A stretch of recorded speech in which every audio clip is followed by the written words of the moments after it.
বন্ধুরা, আমি আবার একটা নতুন করে ভিডিও নিয়ে আসলাম বিবি রান্নাঘর থেকে। আমি এই যে মিষ্টি কুমড়ার চোকলা শুকনো মরিচ দিয়ে পাটায় বেটে আপনাদের রেসিপি করে আমি দেখাবো। বন্ধুরা, অপেক্ষায় থাকেন।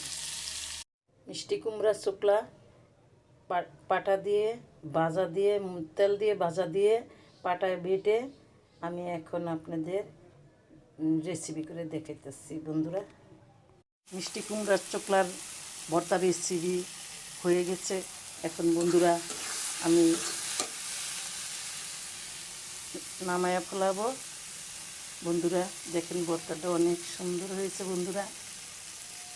বন্ধুরা আমি এখন রেসিপি করে আপনাকে দেখাইতেছি।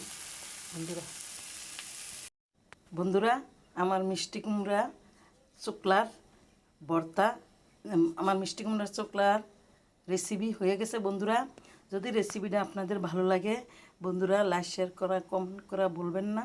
বন্ধুরা আপনারা ভালো থাকেন। আল্লাহ হাফেজ, ফি আমানিল্লাহ।